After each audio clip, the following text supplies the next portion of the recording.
সকাল হোক বা বিকেল রুটি আর সবজি বানানোর যদি ঝামেলা নিতে চান তাহলে মাত্র কয়েক মিনিটে তৈরি করে নিন এই একদম ঝটপট হেলদি ব্রেকফাস্ট টিফিন।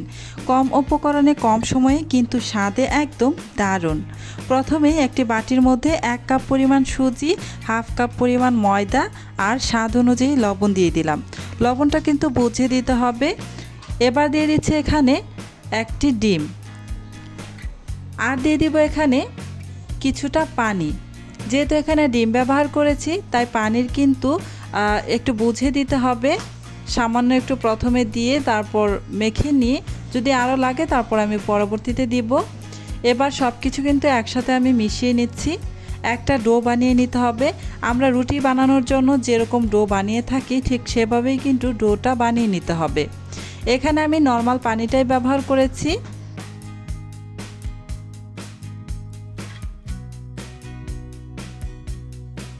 হাতের মধ্যে অনেকটা চিটচিটে ভাব হয়ে আছে, মানে ডো অনেকটা লেগে আছে হাতের মধ্যে, তাই কিছুটা তেল দিয়ে আমি ডোটাকে কিছুক্ষণ মথে নেব। এতে করে একদম মসৃণ হয়ে যাবে আর হাতের মধ্যেও লেগে যাবে না।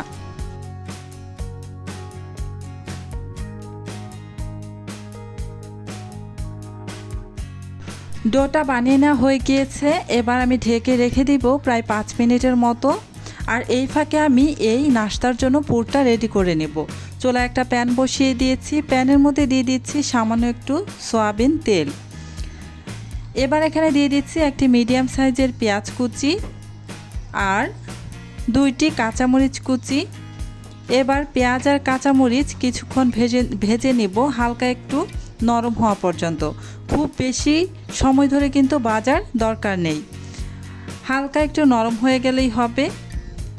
এই তো পেঁয়াজ আর কাঁচামরিচ আমি কিছুক্ষণ ভেজে নিয়েছি। এবার এখানে দিয়ে দিব সিদ্ধ করে ম্যাশ করে নেওয়া আলু। আমি আগে থেকেই 2টি মিডিয়াম সাইজের আলু সিদ্ধ করে খোসা ছাড়িয়ে ভালো করে ম্যাশ করে নিয়েছিলাম। ম্যাশ করা আলুটা দিয়ে দিয়েছি। এবার এখানে দিয়ে দিতে হবে বেশ কিছু গুঁড়া মশলা। তার মধ্যে প্রথমেই হাফ চা চামচ মরিচের গুঁড়া দিয়ে দিলাম, ভাজা জিরার গুঁড়া হাফ চা চামচ পরিমাণ, গোলমরিচের গুঁড়া 1 চা চামচের 3 ভাগের 1 ভাগ, চাট মশলা দিয়ে দিলাম হাফ চা চামচ পরিমাণ, সামান্য একটু লবণ দিয়ে দিলাম। লবণটা কিন্তু অবশ্যই বুঝে দিবেন, যেহেতু আমরা ডো বানানোর সময় লবণ দিয়েছি আর পুরে কিন্তু লবণটা বুঝেই দিতে হবে, খুব বেশি দেওয়া যাবে না। এবার নাড়াচাড়া করে ভালোভাবে সমস্ত কিছু একসাথে মিশিয়ে নিচ্ছি আর প্রায় 2-3 মিনিট সময় ধরে এই পুরটাকে অনবরত নাড়াচাড়া করে ভেজে নিতে হবে। এই পুরটা যদি একটু ভালো করে ভেজে নেন তাহলে কিন্তু এই পুরের টেস্ট দারুণ আসবে। আমি অনবরত নাড়াচাড়া করে পুরটাকে ভেজে নিচ্ছি।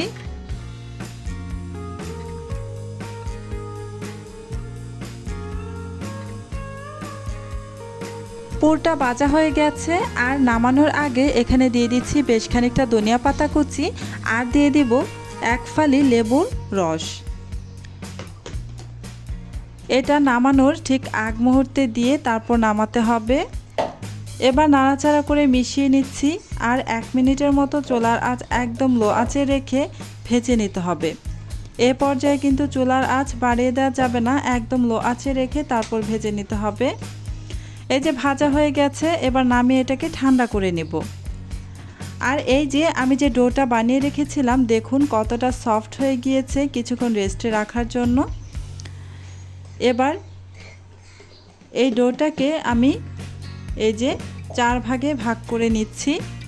যারা যারা এখন পর্যন্ত আমার ভিডিওটা দেখতেছেন প্লিজ আমার ভিডিওতে একটা লাইক দিয়ে দিবেন। আর আমার চ্যানেলটি যদি আগে থেকেই সাবস্ক্রাইব করে দেওয়া না থাকে প্লিজ আমার চ্যানেলটি সাবস্ক্রাইব করে পাশে থাকা বেল আইকনটি অন করে রাখবেন। এতে করে যখন আমি নতুন কোনো ভিডিও আপলোড করব তখন সাথে সাথেই কিন্তু আপনার ওখানে নোটিফিকেশন পৌঁছে যাবে। এই যে আমি একটি লেচি নিয়ে নিয়েছি। এবার এটাকে একটি রুটি বেলে নিব। কিছুটা আটা ছিটিয়ে দিলাম রুটিটা বেলার সুবিধার্থে। একটি বড় সাইজের রুটি বেলে নিচ্ছি।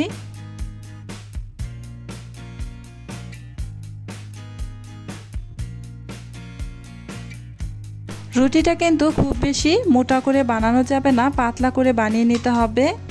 রুটিটা আমি উঠিয়ে একটা সাইডে রেখে দিচ্ছি আর আরও একটি লেচি নিয়ে নিচ্ছি। আমি আরও একটি রুটি বেলে নিব। এভাবেই সবগুলো রুটি কিন্তু বেলে নিতে হবে। প্রথমে রুটিগুলো বেলে রেডি করে নিতে হবে। আরও একটা লেচি নিয়ে তারপর সামান্য একটু ময়দা বা আটা ছিটিয়ে দিয়ে এই রুটিটাকে বেলে নিতে হবে।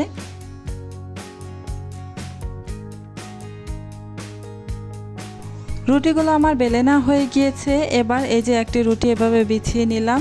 এই রুটির উপরে আমি এবার দিয়ে দেব আমি যে আগে থেকেই পুরটা রেডি করে রেখেছিলাম, সেখান থেকে অর্ধেক পরিমাণ পুর এখানে নিয়ে নিচ্ছি।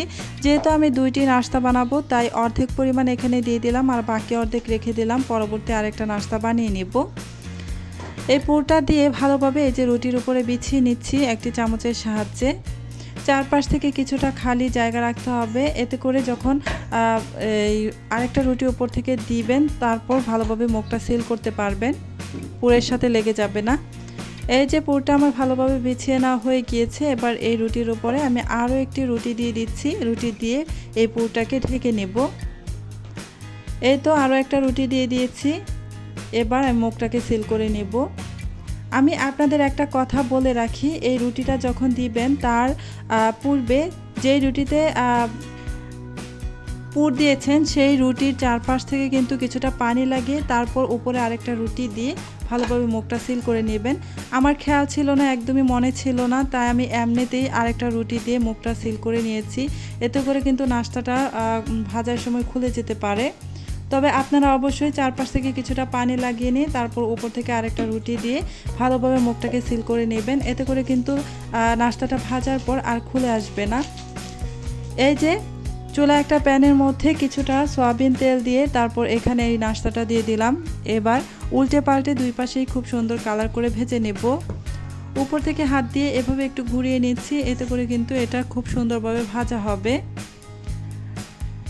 এই তো এবার আমি এক পাশে উল্টে দিব। এই পাশে কিছুটা কালার চলে আসছে। আমি যেহেতু এই রুটির চারপাশে পানি লাগিয়ে মুখটা বন্ধ করিনি, তাই এটা কিন্তু কিছুটা খুলে এসেছে। তো আপনারা অবশ্যই পানি লাগিয়ে তারপর মুখটাকে ভালো করে বন্ধ করে নেবেন, এতে করে খুলে আসবে না। নাস্তাটা কিন্তু আমি উল্টে পাল্টে ভালো করে ভেজে তারপরে যে নামিয়ে আমি আমার পছন্দ অনুযায়ী কেটে নিয়েছি। তাহলে আর দেরি কেন, সকাল বা বিকেলের টিফিনে ঝামেলা না বাড়িয়ে আজই বানিয়ে ফেলুন এই একদম ঝটপট কয়েক মিনিটে হেলদি ব্রেকফাস্ট। খুব কম উপকরণে তৈরি হলেও স্বাদে কিন্তু একদম দারুণ আর মন ভরিয়ে দেওয়ার মতো। একবার বানালে বারবার খেতে ইচ্ছে করবে।